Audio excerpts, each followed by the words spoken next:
Scorpio, para to sa inyo. At ngayon ay June 18, 2025. Shoutout nga pala kay Pax Kian Morales. Okay guys. Sorry kung hindi okay ang pagbigkas ko na inyong pangalan guys, sapagkat napakahirap ng ibang pagkakasulat. Okay. At kay Scorpio Water Sign. At kay Margie Carote.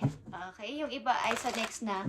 Pagbabasa ko is babanggitin ko ang inyong pangalan. Tatlo-tatlo lang muna sa isang pagbabasa. Okay? Kay Pax Kian Morales at kay Scorpio Water Sign at kay Margie Garote is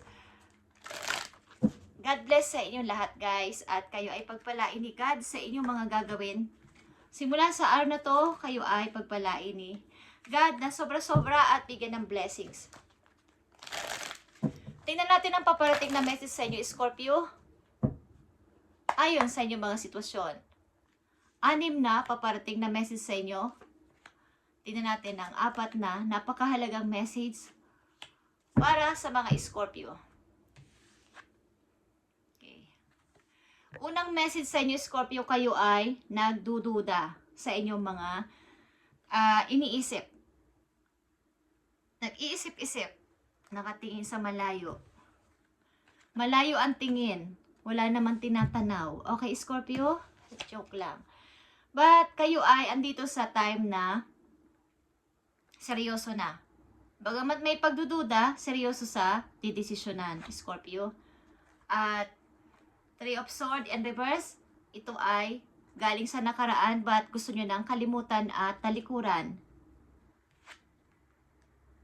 Marami rin kayong iniisip about sa inyong mga gastusan. Okay? Sad to say, may mga responsibilidad kayo, maybe, at may mga gastusan na medyo malalaki. At ilan sa inyo gumagamit ng credit card, Scorpio, at may mga nagagastos kayo doon na out na sa limit. Paparating na message po yung Scorpio. Mga message sa paparating sa inyo is gusto niyo na sigurong kalimutan talaga ang mga masasakit na alaala sa nakaraan at maging seryoso na sa buhay this time. Nandito ang 8 of Pentacles. Nag-iisip kayo na makaipon ulit ng pera. Makapag-impok ulit ng pera. At Ace of Pentacles is here. Maaaring, ito ay paparating na message guys. Maaaring may paparating na mga opportunity sa inyo at ito ay inyong wag nang hindi tatanggapin. Kumbaga, pag dumating itong pagkakataon na to ay inyo nang sunggaban. Wag nang bukas na lang or next time na lang. Sapagkat kayo ay lalayo. Nagiging masaya kayo at magkakaroon ng bagong buhay. The Fool is here, the Sun, and the Queen of Swords. Maging matatag sa buhay at isipin ang future. Ito ang paparating na message para sa inyo. Guys, Scorpio. Mga dapat nyo lang tandaan. June 18 ito na message guys, simula sa araw na to. May paparating na good opportunity sa mga Scorpio na nandito sa reading. Paparating na good opportunity. Makakaipon ulit kayo ng pera na maaaring may problema din kayo sa kasalukuyan about sa mga nagastos nyo sa inyong mga nakuha ninyo sa credit card ninyo is kailangan ninyo itong bayaran or mga nahiraman o nautangan. Okay. Mga dapat ninyong tandaan o ingatan, Scorpio, dapat ninyong tandaan. Andito ang 3 of Swords guys. Ito ay baboy. Whether near or far is an omen of phenomenal luck and great abundance, high honor, and ambitions attained. Katulad ng sinabi ko, may paparating sa inyo na maaaring good and bad na news. Ito ay good omen na sinasabing ito ay abundance guys. Kung ito ay inyong tatanggapin, agad-agad itong paparating na opportunity na mag-a-appear sa inyo pagdating ng mga ng linggo, ng buwan is maganda ang paparating na blessing sa inyo dito. Ito ay luck or good omen. Abundance ito guys. Ito ay about sa inyong career o trabaho. ito ay agad-agad na yung tanggapin at wag nang ipagpabukas pa, wag nang ipag sa isang linggo pa, sa isang buwan pa, o sa isang taon pa. Wag nyo nang paghintay dito sapagkat hindi na to. Matagal na ulit ito babalik sa inyo, Scorpio. Tingnan pa natin ang mga paparating na message for you. Nakapokus tayo sa kasalukuyan, guys. Papunta sa future. Mahalagang message for Scorpio. Thank you, Spirit. Okay. Makinig ka sa iyong heart. Pag napanood mo ang video na to, makinig ka sa iyong sarili, Scorpio. Huwag sa ibang tao. Paparating na message for you is heart chakra. I-upgrade mo pang iyong, kumbaga, open your heart to love sa mga tao. Hindi lang sa pag-ibig. Ibukas mo ulit ang puso mo sa pagmamahal at pagtitiwala sa lahat. At kung ito'y sa pag-ibig, i-open mo ulit ang puso mo sa pag-ibig at pakawalan na ang past ng paunti-unti o biglaan. Palayain mo ng sarili mo galing sa past, Scorpio. Tanggalin mo na itong mga memory na to dati. Padala mo na sa agos ng tubig para sa iyong kalayaan. Okay? At accelerated motion, ikaw ay nagwi-wish, maybe. Ikaw ay merong hiling kay Lord o kay Universe na kahit minsan lang, Lord, ibigay mo sa akin to, please. Please, ibigay mo sa akin to kahit minsan lang. Ano tong inyong wish, Scorpio? Tingnan natin. Ano tong inyong wish? Kahit minsan lang, Lord. Minsan, nag-aabang kayo ng bulalakaw at gusto nyo mag-wish doon. Tingnan natin ang message. Katulad dito na, opportunity paparating sa inyo. Pag ito'y dumating, huwag nyo na itong pakawalan. Ito ay minsanan lang ibibigay sa inyo ni God o ni Universe. Scorpio, ano ang inyong wish o ano ang inyong hinihiling?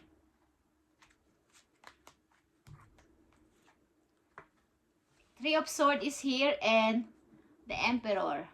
Okay. Hinihiling nyo siguro na yung inyong gustong mangyari sa buhay is matupad na. Something na may gusto kayong i-build.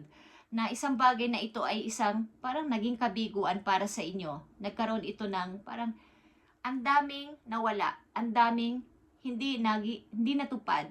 Gusto nyo ulit bumuo ng sarili nyong empire. Katulad ng Emperor. Okay, Scorpio? Gusto nyo ulit itatag ito, i-build ulit. Gusto nyo ulit itong nabasag na to sa inyong sarili ay gusto nyo buuin. At nandito ang Ace of Pentacles, guys. Paparating ito sa inyo katulad na sinabi ko. Ace of Pentacles is dalawa dito nagpaparamdam sa iyo, kaya may opportunity na paparating sa inyo dito na biglaan lang at ito ay parang isang bulalakaw na napakabilis lang at wag na hindi ito nyo tatanggapin. Memories of love is here. Pakawalan nyo to ng naturally. Madali lang. Huwag nyo nang patagalin pa sa inyong puso't isipan itong memories na to. Pakawalan nyo na para sa inyong kalayaan o happiness sa mga susunod na araw, buwan o taon. Guys, yeah, Ace of Swords. Magkaroon kayo o nagkaroon na siguro kayo ng clarification sa inyong isip na tama na. Tama na to. Nagkaroon na ako ng, nakikita nyo ang Ten of Pentacles. Papasok kasi kayo sa isang long-term relationship, kaya kailangan nyo ng pakawalan itong mga memories na to, guys. Papasok kayo sa bagong relasyon. Okay? Anditong energy is Aries, Aquarius, and Capricorn. Scorpio. Heart chakra is here.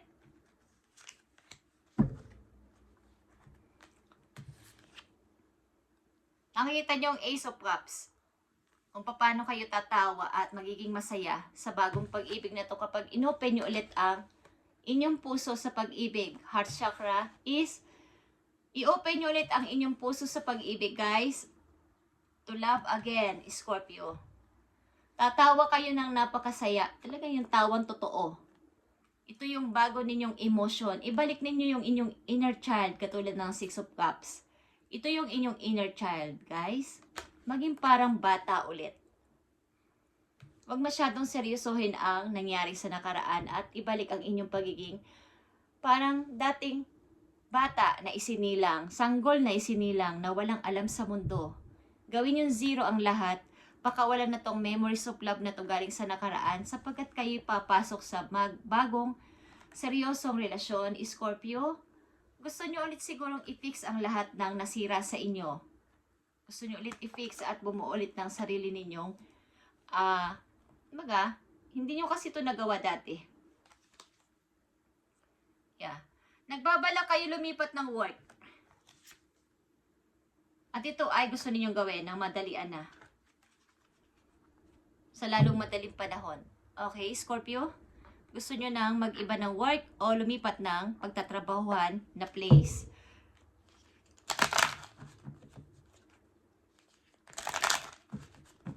Message sa mga Scorpio. I need message for Scorpio. June 18, 2025. Message sa mga Scorpio na nandito sa reading. It's time to hit the reset button, Scorpio. Clear out the old so that room is available for the new to enter. Trust the better things are coming past.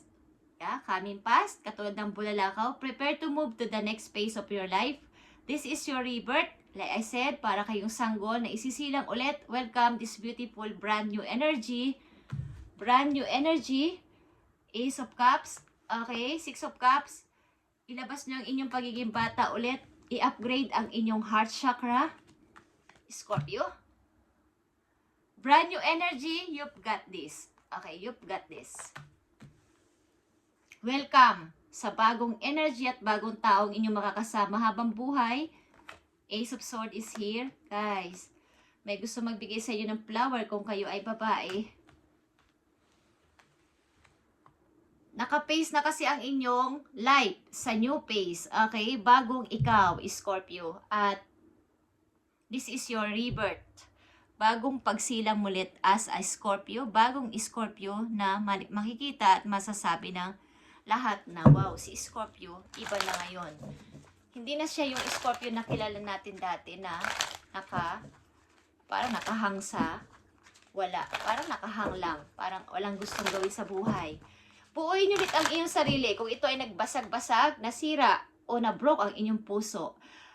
May nagpa-broke na inyong puso. Mag-build ulit kayo ng sarili ninyong empire like the Emperor. Okay?